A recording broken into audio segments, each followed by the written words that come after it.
भाजी वाली नोनी तोर का है ताजा। अरे होटल वाला राजा मोर सब सब्जी भाजी ताजा ताजा। हाय रे मोर दिल के रानी, मोला बना लेना अपन दिल के राजा। आजा ना आजा राजा, माया के बजा दे बाजा।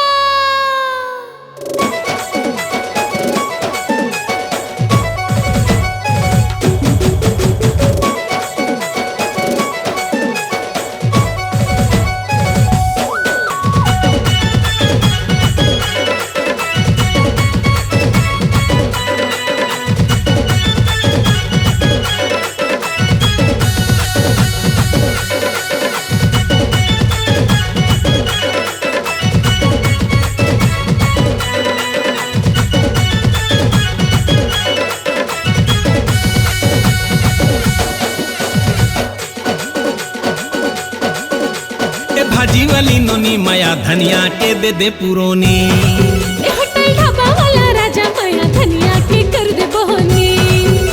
ए भाजी वाली नोनी माया धनिया के दे पुरोनी। ए होटल ढाबा वाला राजा माया धनिया के कर दे बहोनी।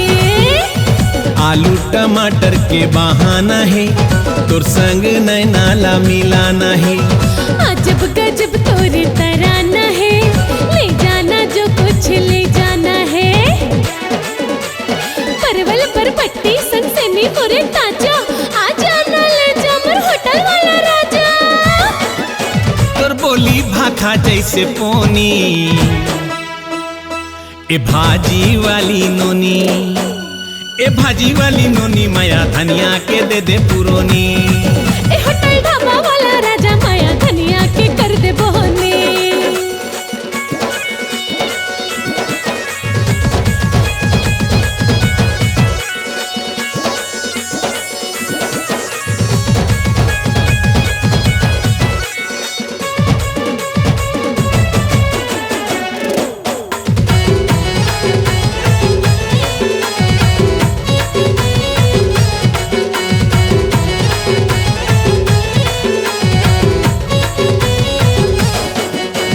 घेरी बेरी मोला ताकत रही था, तोर माया मा मोला तय बांधत रही था।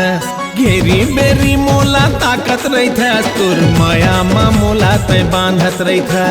रंग के लिया सही गुटिया थस, तरोई तड़का कस्ते भाथस।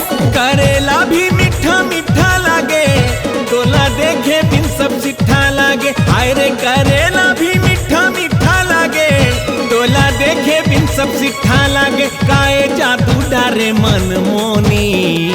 हाय रे ए भाजी वाली नोनी, ए भाजी वाली नोनी माया धनिया के दे पुरोनी। ए होटल ढाबा वाला राजा माया धनिया के कर दे बहोनी।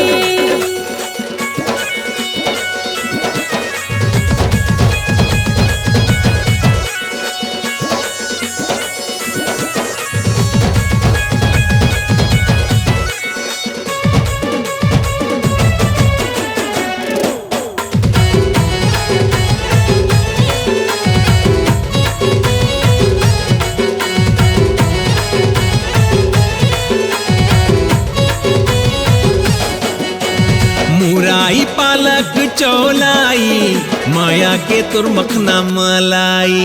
मुराई पालक चौलाई, माया के तुर मखना मलाई। कुरकुर लौकिया झुनगा मोरे, ताजा है बारी के मुनगा मोरे।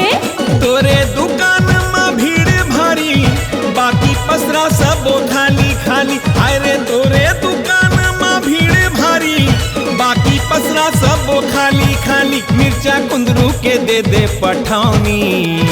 भाजी वाली नोनी, ए भाजी वाली नोनी माया धनिया के दे पुरौनी। ए होटल ढाबा वाला राजा माया धनिया के कर दे बहोनी। ए भाजी वाली नोनी माया धनिया के दे पुरौनी। ए होटल ढाबा वाला राजा माया धनिया के कर दे बहोनी।